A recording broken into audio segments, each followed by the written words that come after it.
Basic Excel playlist के step by step video series में आज आप लोगों को मुखातिब कराता हूं एक नए फंक्शन कैटेगरी के साथ जिसका नाम है, उससे पहले बताना जरूरी है, one of the most important function में से एक जिसका नाम है statistical function.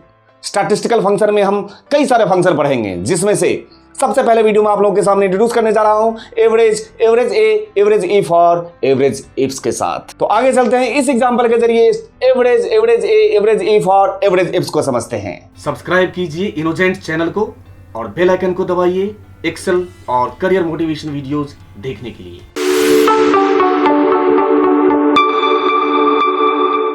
Statistical function category में सबसे पहला कॉन्सेप्ट आप लोगों के सामने रखता हूं, एवरेज फंक्शन। ठीक है, यहां देखिए एवरेज, नॉर्मल एवरेज तो आपको ऑलरेडी पता है कैसे निकाला जाता है। जैसे कि अगर सिंपल एवरेज निकालने के कॉन्सेप्ट की बात करूं तो सबसे पहले क्या करेंगे, मान के चलते हैं यहां वैल्यू लिख दिया 3, 4, 5 कुछ भी लिख दिया, और इसका मैं अगर आपसे बोलूं कि इसका एवरेज क्या होगा तो क्या आंसर देंगे आप लोग? सीधा सीधा कि सर इन तीनों को पहले क्या कर दिया जाए, सम कर दिया जाए और उतने ही नंबर से डिवाइड कर दिया जाए, जैसे कि इसका एवरेज आपके सामने आ जाएगा। तो क्या करेंगे, इक्वल टू, ऐसे सम कर देता हूं मैं तीनों को। ठीक है, तो कितना आ गया 12, और 12 को कितने से डिवाइड करेंगे, 12 को कर देंगे 3 से डिवाइड, तो कितना आया 4।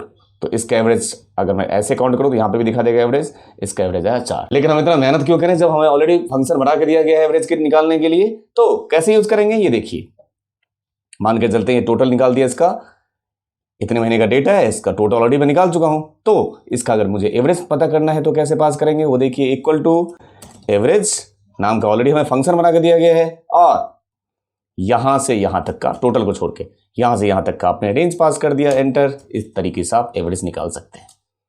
ठीक है, अब इसी को अगर मुझे यहां भी निकालना हो इसका भी एवरेज, तो इसका निकाल लीजिए, इक्वल टू, ये मैंने यहां से यहां तक का रेंज ले लिया, तो उसने क्या किया होगा, डिवाइड कर दिया होगा उतने ही सेल से। इस तरीके से आप एवरेज इनका निकाल सकते हो। लेकिन समस्या यहां पे थोड़ी सी डिफरेंट है। डिफरेंट समस्या ये है कि एवरेज का कहानी समझ में आ गया, अब एवरेज ए नाम का भी एक फंक्शन दिया गया है, उन दोनों में फर्क जानना बहुत जरूरी है। जैसे कि अगर मैं अभी आप लोगों से बोलूं ये मेरे पास डेटा है, अब ध्यान से देखिए, मैं यहां पे एवरेज और एवरेज ए में फर्क बताने की कोशिश करूंगा। पूछा जाता है कि what is the difference between average and average A, count और काउंट में फर्क बताता है पूछने के लिए। अब सामने इस एग्जांपल को देखिए, इस एग्जांपल को अगर देखें तो यहां पे 12 महीने का डेटा रखा गया है, यहां पे 12 महीने का डेटा रखा गया है, जनवरी से लेके दिसंबर तक का। अगर मान के चलते हैं मैं एवरेज निकालने की कोशिश यहां पे करता हूं तो क्या होगा वो देखते हैं। यहां पे हम पास करेंगे इक्वल टू एवरेज। ठीक है जी, एवरेज निकालने की बात कर रहे हैं हम लोग, एवरेज निकाला और यहां पे रेंज ले लिया 12 महीने का। बस मैं आप लोगों से ये जानना चाहता हूं कि अभी अभी मैंने तुरंत सिखाया आपको कि जितने सेल में होगा वैल्यू उतने सेल को उठा के वो ऐड करेगा और उतने ही नंबर से वो डिवाइड मार देगा, एवरेज का रूल।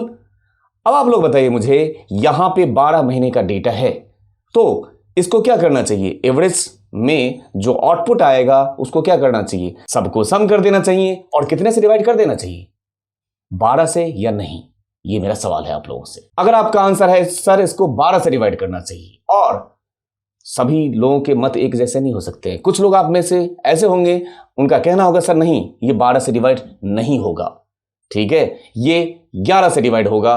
तो आंसर मेरा ये है, जो 12 से डिवाइड वाले लोग हैं वो गलत है। कैसे, सामने देखिए ध्यान से, चालाकी थोड़ी सी ये की थी, हॉलीडे मंथ मतलब बीच में टेक्स्ट रखा हुआ है, बीच में टेक्स्ट रखा हुआ है, उसको कंसीडर ही क्यों करें। तो एंटर अगर प्रेस करूंगा तो अब आप खुद से देख लीजिए, यहां पे यहां से लेके यहां तक का जो सम आ रहा है कितना आ रहा है, यहां से यहां तक का आ रहा है 20390, ये टोटल वैल्यू की सम की बात कर रहा हूं, इक्वल टू 20390। अगर इसको डिवाइड करता हूं मैं 12 से, ये गलत है, 1699 आएगा। इसको इसने डिवाइड किया होगा 11 से, क्यों 1853, क्योंकि इस चीज को इसने कंसीडर ही नहीं किया होगा। कौन से फंक्शन ने, एवरेज ने। एवरेज का मतलब वैल्यू की बात करेगा, उसको टेक्स्ट से कोई लेना देना नहीं है। ये एवरेज फंक्शन की बात कर रहा था मैं, एवरेज फंक्शन को टेक्स्ट से कोई लेना देना नहीं होता है, सिर्फ वैल्यू की बात करता है। अब थोड़ा सा चेंज करें और एवरेज की जगह पे एवरेज ए पास कर दें, क्या फर्क आएगा वो बात करते हैं। अगर मैं एवरेज ए पास कर देता हूं तो जो फर्क आएगा वो ये आएगा कि एवरेज ए के केस में it evaluates text as 0, false as 0 and true as 1। ये याद रखिएगा, when we are talking about the average a function, तो याद रखिएगा काम दोनों का वही एवरेज निकालना, but average a evaluates false and text as 0 and true as 1। वो क्या करेगा, फॉल्स को और टेक्स्ट को जीरो में कन्वर्ट कर देगा, और जीरो में कन्वर्ट होगा तो नंबर बन गया ना सरकार, और ट्रू को वो 1 में कन्वर्ट कर देगा। तो क्या आएगा फर्क, वो देखने की कोशिश कीजिए। एवरेज ए, ये बात किया आपने, और आपने ऐसे यहीं से यहीं तक का रेंज पास कर दिया। अब ये 12 से डिवाइड करेगा या 11 से डिवाइड करेगा, आंसर आप एंटर मारूं, ये करेगा 12 से डिवाइड। क्यों, क्योंकि अब ये जो हॉलीडे मंथ है, ये टेक्स्ट है, क्या कर दिया होगा इसको, इसने जीरो बना दिया होगा, और जब जीरो बन गया वो नंबर बन गया। अब कितने सेल में नंबर है, सारे सेल में नंबर है ना, 12 के 12 सेल में नंबर है, आ गया, 12 से डिवाइड करना चाहिए, करेगा वो तो एवरेज का काम ही होता है, वो टोटल उतने से डिवाइड कर देगा। तो ये एवरेज ए में फर्क आ गया। तो जहां पे टेक्स्ट हो या लॉजिकल में ट्रू या फॉल्स, यहां पे करके दिखाता हूं। देखिए यहां टेक्स्ट पास किया तो उतना ही आया 1699, अगर मैं यहां पे ट्रू लिख दूं तो ट्रू की वैल्यू क्या कर देगा 1, यहां पे देखना 1699 की जगह फर्क आ जाएगा, ये देखिए 1699.25 आ गया, फर्क आ गया ना। क्यों, क्योंकि अब ये ट्रू नहीं रहा होगा, ये क्या बन गया होगा, ये बन गया होगा 1, ये फर्क है। तो ये मैं उम्मीद करता हूं कि ये जो एवरेज और एवरेज ए में फर्क बताने की कोशिश की, ये आपको समझ में आया होगा।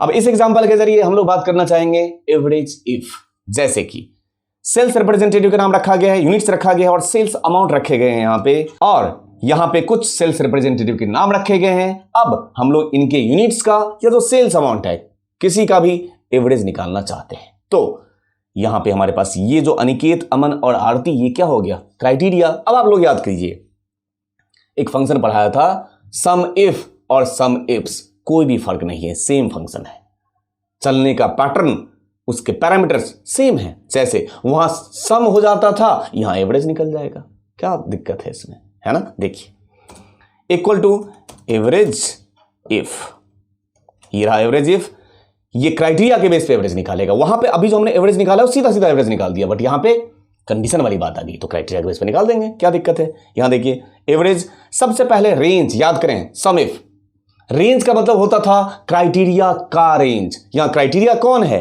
अनिकेत, तो अनिकेत किस में मिलेगा, कॉलम नंबर 1 में, ये रहा अनिकेत, जिसमें मिलेगा उसका पहले क्या लेंगे, रेंज, यहां से पास कर दिया आपने रेंज, फ्रेज कर दे रहा हूं कॉमा, उसके बाद मांग रहा है आपसे क्राइटेरिया, तो क्राइटेरिया तो आपको पता ही है अनिकेत, ये रहा अनिकेत, कॉमा, उसके बाद वहां होता था सम का रेंज, यहां आ गया एवरेज का रेंज। अब आपको जिसका निकालना है, सेल्स का निकालना है सेल्स का निकाल दो, यूनिट का लेना है यूनिट का ले लो, मान के चलते हैं मैं सेल्स का ले लेता हूं, तो सेल्स का रेंज, फ्रेज कर दिया, ब्रैकेट बंद और एंटर। ये क्या निकाल दिया आपने, इन तीनों नाम के सेल्स का एवरेज है ये, ना कि सम है ये। क्लियर हो गया, ये है क्राइटेरिया के बेस पे, when we are talking about the single criteria. अगर सिंगल क्राइटेरिया होगा तो एवरेज इफ, जैसे सम इफ होता था, और अगर सेट ऑफ कंडीशंस होगा, सेट ऑफ क्राइटेरिया होगा तो वहां पे होता था सम इफ्स, यहां क्या हो जाएगा एवरेज इफ्स। अब जरा एक बार इस एग्जांपल को गौर कीजिए, यहां पे डेट रखा हुआ है, प्रोडक्ट रखा हुआ है, स्टोर है और सेल्स अमाउंट है। अब हमें क्या करना है, जिसके प्रोडक्ट का नाम वाइन हो और स्टोर 1 में पाया जाए, उसके सेल्स का एवरेज निकाल दीजिए। ठीक है, तो जब सेट ऑफ कंडीशन है तो एवरेज इफ्स की बात आ जाएगी, लगा के देखते हैं, इक्वल टू एवरेज इफ्स। ठीक है, ये चौथा कॉन्सेप्ट सीख रहे हैं हम। एवरेज इफ्स, सबसे पहले वहां हुआ करता था सम इफ में सम का रेंज, यहां आ गया एवरेज का रेंज, तो सबसे पहले क्या पास कर देंगे, एवरेज का रेंज में कौन सा, ये सेल्स वाला अमाउंट, जिसका एवरेज निकल के जो आना है, फ्रेज कर दिया गया कॉमा। उसके बाद आपसे क्या मांग रहा है, क्राइटेरिया रेंज 1, तो आपको ध्यान देना होगा क्राइटेरिया 1 कौन सा है, प्रोडक्ट, तो पहले प्रोडक्ट वाले रेंज में चले जाइए, ये गया प्रोडक्ट वाला रेंज, फ्रेज कॉमा क्राइटेरिया 1, तो क्राइटेरिया 1 मेरा कौन सा है, फिर से अगेन वाइन, इस पे क्लिक किया, कॉमा क्राइटेरिया रेंज 2, तो स्टोर वाला पहले रेंज, कॉमा क्राइटेरिया 2, तो स्टोर पे क्लिक कर देंगे, ब्रैकेट बंद। और आप लोगों की अगर आज्ञा हो तो मैं एंटर प्रेस कर दूं, हां या ना, वेट कर रहा हूं मैं एंटर प्रेस करूं या नहीं करूं। अगर एंटर प्रेस करता हूं तो आप लोगों में से ही दो तरीके के मत वाले लोग होंगे। कुछ लोगों का कहना होगा कि क्या प्रॉब्लम है सर, एंटर प्रेस क्यों नहीं करते हो? तो मैं एंटर अगर प्रेस कर देता हूं तो प्रॉब्लम के साथ आपके सामने हाजिर होता हूं। किस लिए? आप लोगों में से मुझे टोकना चाहिए कि सर आप ऑलरेडी सिखा चुके हो, एक हुआ करता था वाइल्ड कार्ड जैसी चीज, और वाइल्ड कार्ड में हमने पढ़ा था स्टार और क्वेश्चन मार्क जैसी चीज। तो बोलो सर उसकी जरूरत क्या है? तो अब आप जरा ध्यान से क्वेश्चन की तरफ देखिए, आपको लगेगा अपने आप की जरूरत है। यहां पे क्राइटेरिया का नाम है वाइन। यहां पे वाइन है क्या? कहीं सीधा सीधा वाइन कहीं नहीं लिखा है। कभी वाइन राइट हैंड के साइड है तो किसी जगह वाइन लेफ्ट हैंड के साइड है। देख लीजिए आप, डेटाबेस में जानबूझ के रखा गया है वाइन इधर तो वाइन इधर। प्रॉब्लम है क्या? निकल पाया सीधे? ऐसे सिचुएशन में आपको यहां यूज करना होगा वाइल्ड कार्ड। वाइन के इधर भी स्टार और वाइन के इधर भी स्टार। क्लियर हो रही है बातें? ठीक है, अब देखिए कुछ नहीं करना था। ये जो G63 है ना, यही है ना वाइन वाला, ये सीधे लगाने की बजाय पहले आप डबल कोट्स में पास करेंगे स्टार, फिर M%, फिर G3, फिर M%, फिर डबल कोट्स में स्टार। हो गया काम। अब एंटर देख लीजिए एक बार फिर से, आया समझ? स्टार वाइन स्टार होगा, या तो वहां पे स्टार वाइन स्टार लिखा रहता पहले से तो कोई दिक्कत नहीं था, उसको पिक कर लेते हम लोग। अदरवाइज नहीं लिखा था तो हमें उसको वाइल्ड कार्ड पास करके उसको बताना पड़ेगा भाई इधर भी हो सकता है और उधर भी हो सकता है, कुछ भी हो सकता है, तो बीच में वाइन होना ही होना चाहिए। ये क्लियर हो गया? इस तरीके से आपने एवरेज इफ्स के कॉन्सेप्ट को समझा। अब मैं उम्मीद करता हूं ये चारों के concept, again I am repeating, concept आपको समझ में आया होंगे कि ये फंक्शन यूज कैसे होता है। तो have patience, step by step सीखते रहिए। मैं हर एक प्लेलिस्ट के लिए वीडियो बनाता जा रहा हूं। जिस प्लेलिस्ट का वीडियो होता है उस प्लेलिस्ट के अंदर अगर आप जाके देखें, उसके अंदर अगर आप झांकेंगे तो आपको पता चलेगा उस प्लेलिस्ट का वीडियो इन सीक्वेंस है, पहले चैप्टर से लेके टॉपिक से ऐसे ऑनवर्ड चल रहा है।